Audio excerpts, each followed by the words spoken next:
ছোটবেলায় দাদু ঠাকুমার মুখে রূপকথার গল্প শোনেননি এমন মানুষ খুঁজে পাওয়া দুষ্কর।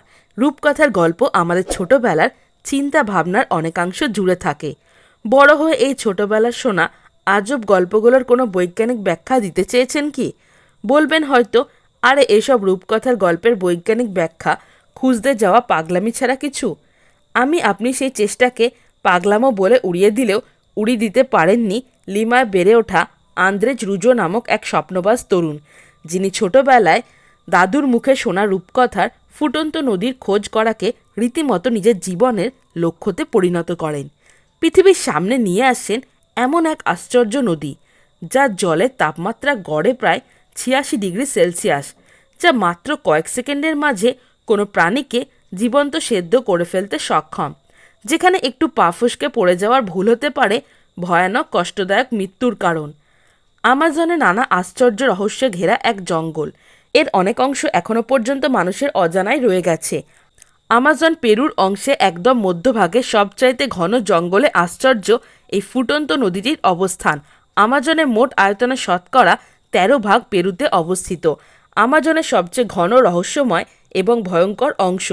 আমাজন জঙ্গলে এখনও পর্যন্ত পৃথিবীর সবচেয়ে দুর্ভেদ্য জায়গা, আর স্বভাবতই এই জায়গা নিয়ে অনেক রূপকথা বা এমন অনেক অবিশ্বাস্য গল্প মানুষের মুখে মুখে প্রচলিত। আর এ জঙ্গলের এমন দুর্ভেদ্যতার কারণে সে মুখরোচক গল্পগুলো কি শুধুই গল্প, নাকি বাস্তবতা বের করা প্রায় অসম্ভবই বলা চলে। মানুষের এই জানা স্বল্পতার কারণে এই জঙ্গল নিয়ে প্রচলিত অনেক গল্প অনেক সময় বাস্তবে ধরা দেয়। এমনটাই ঘটেছিল আন্দ্রেজ রুজোর আবিষ্কার করা ফুটন্ত নদীর বেলায়। আন্দ্রেজ রুজোর শোনা রূপকথার গল্পটি ছিল এক হারিয়ে যাওয়া শহরের। মেক্সিকো এবং পেরুতে তৎকালীন স্প্যানিশ শাসকের সৈন্যরা শেষ ইনকা শাসকের হত্যা করে আমাজন জঙ্গলে সোনা খুঁজতে বের হয়। কিন্তু আমাজনের অপরিচিত পরিবেশে টিকে থাকা এতটাও সোজা নয়। কোনো ক্রমে প্রাণ নিয়ে ফিরে আসার পর তারা জঙ্গলে মানুষ খেকো সাপ, বিষাক্ত ফুটন্ত জলের কথা মানুষদের জানায়। এই আশ্চর্য গল্প পেরুতে খুবই জনপ্রিয়, কিন্তু গল্পের আশ্চর্য নদী বাস্তবে থাকতে পারে তা কেউ কল্পনা করতে পারেনি। মূলত আমাজনকে নানা কল্পকাহিনী এবং দুর্গম পরিবেশের কারণেই আর এমন অনেক প্রচলিত রূপকথা গল্পের মতো এক গল্প বাস্তব রূপে কে ভেবেছিল? ছোটবেলায় শোনা এই গল্প আন্দ্রেজ রুজোর চিন্তাধারাকে ব্যাপক প্রভাব ফেলে, যার কারণে বিশ্ববিদ্যালয়ে পড়াশোনার সময়েও এই নদীর কথা তার মাথায় ঘুরপাক খেতে থাকে। ভূপদার্থ বিষয়ে যুক্তরাষ্ট্রের টেক্সাসের সাউদার্ন মেথডিস্ট বিশ্ববিদ্যালয়ে পড়াশোনা করা আন্দ্রেজ রুজো তার পড়াশোনা চলাকালেই এই নদীর অস্তিত্বের সম্ভাবনা সম্পর্কে তিনি বিশেষজ্ঞদের সাথে যোগাযোগ করে জানার চেষ্টা করেন। প্রায় ২ বছর তিনি এই বিষয়ে অভিজ্ঞ অনেকের মতামত জানার চেষ্টা করেন, কিন্তু সবার আগে তাকে হতাশ করে, কারণ কোনো নদীর জল এমন মাত্রায় গরম হলে আশেপাশের আগ্নেয়গিরির উপস্থিতি জরুরি। কিন্তু পেরুর যে অংশে রুজো এমন নদীর উপস্থিতির দাবি করেছিলেন তার আশেপাশে প্রায় ৪০০ থেকে ৫০০ মাইল পর্যন্ত কোনো আগ্নেয়গিরি ছিল না। তাই স্বাভাবিকভাবে সবাই এই রূপকথা নদীকে শুধুমাত্র একটি কল্পকাহিনী বলেই উড়িয়ে দেন, এবং ওই সময় ওই রূপকথা নদীর খোঁজার ব্যাপারটা অনেকটাই হাস্যকর হয়ে দাঁড়ায় সবার সামনে। তিনি এ বিষয়ে আশাও ছেড়ে দেন। তিনি চূড়ান্তভাবে এই নদী নিয়ে গবেষণা করার সিদ্ধান্ত নেন পিএইচডি করার সময়। তার গবেষণা দলের কাজের অংশ হিসাবে তিনি যুক্তরাষ্ট্র ভিত্তিক একটি জিওথার্মাল ম্যাপ তৈরি করেন গুগলের সাহায্যে, যেখানে আগের চেয়ে আরও ভালোভাবে ভূ অভ্যন্তরস্থ গ্যাস, তেল, জলের প্রবাহ সম্পর্কে জানা যায়। যেহেতু পেরুর খনিজ সম্পদ খোঁজা তার অন্যতম একটি লক্ষ্য ছিল, তাই গল্পে সেই নদীর কথা মাথায় রেখেই তিনি পেরুর জন্য এমন একটি জিওথার্মাল ম্যাপ তৈরি করেন, যেখানে দেখা যায় আশেপাশে কোনো আগ্নেয়গিরি না থাকলেও আমাজনের কোনো কোনো ভূমির তাপমাত্রা রহস্যজনকভাবে অস্বাভাবিক হারে বেশি, যা রুজোর মনে অনেক আগ্রহের জন্ম দেয়। কারণ হঠাৎ করে এমন অস্বাভাবিক হারের তাপমাত্রার কোনো বৈজ্ঞানিক ব্যাখ্যা তার কাছে ছিল না। চরম আগ্রহের কারণেই তিনি কোনো এক ছুটিতে বাড়িতে এসে তার পরিবারকে এমন নদী থাকার সম্ভাবনার কথা জিজ্ঞাসা করেন। তার মা তাকে অবাক করে দিয়ে জানায় এমন নদীর অস্তিত্ব আসলেই আছে। শুধু তাই নয়, তারা ওই নদী নিজের চোখে দেখেছেন বলে দাবি করেন, যা রুজোর অন্বেষণের জন্য একটা অনেক বড় টার্নিং পয়েন্ট ছিল। এরই পরিপ্রেক্ষিতে তিনি ২০১১ সালে তিনি আজব নদীর খোঁজে বেরিয়ে পড়েন। এক পর্যায়ে অনেক প্রত্যাশিত সেই নদীর খোঁজ তিনি পেয়ে যান। পৃথিবীর ইতিহাসে এটি ছিল অভূতপূর্ব এক ঘটনা।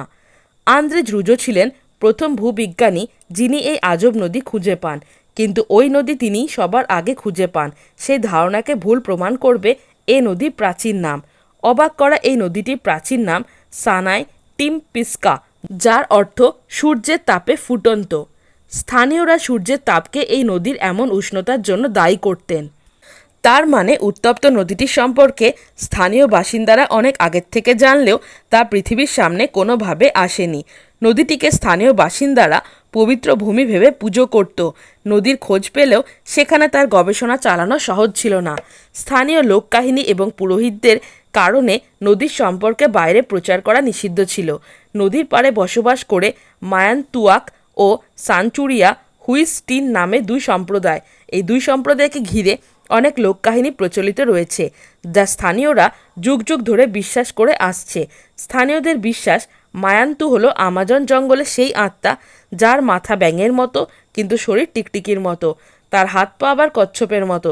তাদের বিশ্বাস এই মায়ান্তু নামক আত্মা তাদের জন্য উপকারী। আবার ইয়াকু অর্থাৎ জল, এই নদীর জলই মায়ান্তুর মতো অনেক শক্তিশালী আত্মার বসবাস। আর শক্তিশালী ধর্মযাজক বাদে অন্য মানুষ তাই ওই নদীতে যেতে ভয় পায়। এই ধর্মীয় আবেগ আর লোককাহিনীর প্রতি স্থানীয়দের দৃঢ় বিশ্বাসের কারণেই বাইরের পৃথিবী কোনোভাবেই এই নদীর ব্যাপারে জানতে পারেনি, যার কারণে আন্দ্রেজ রুজো মায়েস্ট্রো জোয়ান নামক এক ধর্মযাজকের সাহায্যে নদীতে পৌঁছান। ফুটন্ত জলের এই আশ্চর্য নদী মূলত আমাজনের পেরুর অংশে একদম কেন্দ্রে অবস্থিত। লিমার থেকে পুকালপা নগরী আকাশপথে 1 ঘন্টা দূরত্বে অবস্থিত। এটি পেরুর অন্যতম বৃহত্তম নগরী। এই নগরীর থেকে পচিটা নদীতে যেতে সময় লাগে প্রায় 2 ঘন্টা এবং এই নদী দিয়েই সেই বহুল আকাঙ্ক্ষিত বয়েলিং ওয়াটার রিভার বা ফুটন্ত জলের নদীতে পৌঁছাতে হয়। নদীতে গিয়ে আন্দ্রেজ রুজো প্রথম ধাক্কা ছিল নদীর জলের তাপমাত্রা। নদীর জল আসলেই এতটাই উত্তপ্ত হবে তার ধারণার বাইরে ছিল। নদীর জলে বিভিন্ন ছোট ছোট প্রাণী যেমন ব্যাঙ, সাপ মরে ভেসে যেতে দেখেন আন্দ্রেজ রুজো। তার মতে কোনো প্রাণী নদীর জলে পড়ার পরেও সাঁতরে পার হওয়ার চেষ্টা করে, কিন্তু প্রথমেই প্রচণ্ড উত্তপ্ত জলে তার চোখ ক্ষতিগ্রস্ত হয়, যার কারণে সে কিচ্ছু দেখতে পায় না। আস্তে আস্তে বাইরের চামড়া সেদ্ধ হতে শুরু করে, তারপর মুখের মাধ্যমে শরীরের ভেতরে অঙ্গে গরম জল প্রবেশ করে। ওই প্রাণীর লিভার, কিডনি সহ আভ্যন্তরীণ প্রায় সব অঙ্গ অকেজো হয়ে পড়ে আস্তে আস্তে, যার কারণে সে আর সাঁতরে পার হতে পারে না। শক্তিহীন হয়ে একসময় প্রাণীটি মৃত্যুর দিকে এগিয়ে যায়। এই উত্তপ্ত নদীটি আমাজন জঙ্গলের মাঝে বয়ে যাওয়া নদীর একটা অংশ মাত্র। পুরো নদীর দৈর্ঘ্য প্রায় 9 কিলোমিটার, কিন্তু এর মাঝে প্রায় 6.24 কিলোমিটার অংশ উত্তপ্ত। বিশেষ করে শুকনো মৌসুমে এটা এতটাই গরম হয় যে যে কোনো প্রাণীকে মেরে ফেলতে সক্ষম। এর তাপমাত্রা 27 থেকে 98 ডিগ্রির মাঝে ওঠানামা করে। নদীর জলের তাপমাত্রা বছরে সেই সময়টাতে একটু সহনীয় পর্যায়ে যায় যখন প্রচুর বৃষ্টিপাত হয়। স্থানীয় মানুষ ওই নদীর জল চা তৈরি বা অন্যান্য কাজে ব্যবহার করে। রুজো তার অনেক দিনের পরিশ্রমের ফসল এই নদীর ব্যাপারে পুরো দুনিয়াকে জানানোর জন্য ন্যাশনাল জিওগ্রাফিককে একটি আর্টিকেল লেখেন। এর মাধ্যমে বাইরের পৃথিবীর মানুষ নদীটির সম্পর্কে জানতে পারে। এরপর তিনি 2014 সালে টেড টকে তার গবেষণার প্রায় সমস্ত তথ্য উপাত্ত মানুষের সামনে তুলে ধরেন। এই নদীর অনেক রহস্যই এখনও পর্যন্ত বিজ্ঞানীদের কাছে অজানা রয়ে গেছে। আন্দ্রেজ রুজো এখনও পর্যন্ত নদীটিকে ঘিরে তার গবেষণা অব্যাহত রেখেছেন, কিন্তু এখন তিনি নদী সম্পর্কে জানার চেয়ে নদী রক্ষার জন্য চেষ্টা করে যাচ্ছেন। তিনি এই নদী নিয়ে তার গবেষণাপত্র ততদিন বাইরে প্রকাশ করেননি যতদিন পর্যন্ত পেরু সরকার নদীটি সংরক্ষণের জন্য পর্যাপ্ত ব্যবস্থা না নিয়েছে। এছাড়াও রুজো এই নদীর ওপর দ্য বয়েলিং রিভার নামক একটি বই লেখেন। বইটিতে তিনি এই নদী নিয়ে তার সমস্ত গবেষণা এবং ধারণা তুলে ধরেছেন। বর্তমানে এই জায়গাটি পর্যটন কেন্দ্র হিসাবে ব্যবহার করা হলেও এর দুর্গম যাতায়াতের ব্যবস্থার কারণে এটি এখনও সারা পৃথিবীর মানুষের কাছে খুব একটা পরিচিত নয়। বর্তমান সময়ে সবচেয়ে বড় চ্যালেঞ্জ হলো নদীটিকে তার নিজস্ব বৈশিষ্ট্য ধরে রাখা। আমাজন জঙ্গলে অবাধ বননিধনের ফলে নদীটির অস্তিত্ব অনেকটাই হুমকির মুখে। এই নদীর রহস্য সম্পর্কে এখনও অনেক কিছু জানা বাকি আমাদের। এর মাঝে যদি মানুষের কারণে রূপকথার মতো আশ্চর্য এই নদী হারিয়ে যায়, তাহলে হয়তো হেরে যাবে রূপকথা গল্পের মতোই অদম্য এক বিজ্ঞানী। প্রকৃতির দান প্রকৃতির কোলে নিশ্চিন্ত মনে বয়ে যাবে 1000 বছর ধরে। এটাই চাওয়া লাখো কোটি পরিবেশ প্রেমীর। রূপকথার এক অদম্য রাজপুত্রে, তা কি হতে দেওয়া যায় না?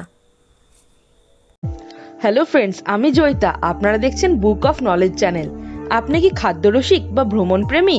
তাহলে নিচে দেওয়া ডেসক্রিপশন বক্সের লিঙ্কে ক্লিক করুন আর রহস্য, এডুকেশন, অ্যাডভেঞ্চার রিলেটেড ভিডিও পেতে আমার চ্যানেলটিকে সাবস্ক্রাইব করুন। ভালো লাগলে অবশ্যই লাইক, কমেন্ট আর বন্ধুদের সাথে শেয়ার করুন। তো বন্ধুরা, আজকে আমার টপিক ভালো লেগে থাকলে চ্যানেলটিকে like, comment, share and subscribe করতে ভুলো না।